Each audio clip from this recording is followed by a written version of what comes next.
নমস্কার বন্ধুরা, আবার চলে এসেছি আর একটা খাওয়া দাওয়ার ভিডিও নিয়ে। আজকের ভিডিওটা আমার একজন সিনিয়র কলিগ দাদা, তার রিটায়ারমেন্টের খাওয়া দাওয়া। এটাও সেই পিবিআরসি হল, যেটা কিনা আমাদের রিক্রিয়েশন ক্লাবও বলা যায়। এখানে সমস্ত রিটায়ারমেন্টের খাওয়া দাওয়াগুলো হয়। সবাই আমরা এসে জমায়েত হয়েছি দুপুরবেলা খাবার জন্য। এটা হলাম আমি। আজকে শাড়ি পরেছি, নীল রঙের একটা কাঁথা স্টিচের শাড়ি। শাড়িটা আমার অনেক দিনের শাড়ি, কিন্তু খুব একটা বেশি পরা হয়নি, হয়তো বার 3 বা 4 আমি পরলাম। বেশ গরম পড়তে শুরু করেছে, আর আমরা সবাই এসে জড়ো হয়েছি, কিন্তু অনেকেই দেখতে পাচ্ছি এখনও শীতের জামা কাপড় খুলতে পারেনি।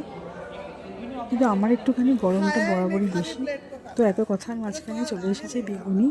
এতদিন ধরে বেগুনি কিন্তু আমি কোনো অনুষ্ঠান বাড়িতে পাইনি, এটা প্রথম যখন বেগুনি পেলাম। এবার চলে এসেছে গরম গরম ভাত, আর ভাত দেওয়ার সঙ্গে সঙ্গে আমার সামনে বসে আছে আমার কলিগ দিদি মধুদি। বলছে, কিরে শুধু কি খাবারের ফটোই তুলবি, আমাদের ফটো কি তুলবি না? কী করে আর বলি বন্ধুরা, খাবারের সঙ্গে সঙ্গে দাদা দিদিদের ফটোও উঠে যাচ্ছে। তো ভাত আর বেগুনি পড়ে গেছে। এবার চলে এসেছে ভেজ ডাল। এই ভেজ ডালটা কিন্তু ভর্তি সবজি ছিল, ফুলকপি, গাজর, বিনস, ছোটো ছোটো করে নারকোল, কাজু বাদাম, অনেক কিছুই ছিল। চোখে পড়ছে কিনা জানি না, কিন্তু খাওয়ার সময় কিন্তু আমি পেয়েছি। ভেজ ডাল, গরম ভাত, লেবু দিয়ে মাখিয়ে, আর সঙ্গে গরম গরম বেগুনি।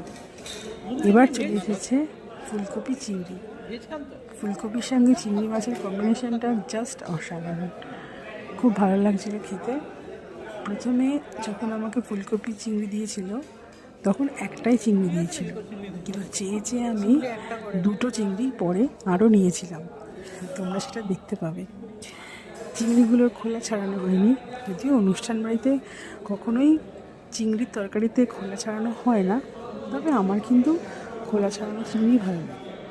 এবার চলে এসেছে মহারাজা মাটন, একদম কষা খাসির মাংস, 2 পিস বড় বড় আলু, আর 4 পিস খাসির মাংস আমি ঢেলে নিয়েছি পাতে, আর ভাতের সাথে পুরো ঝোলটাই মেখে নিয়েছি।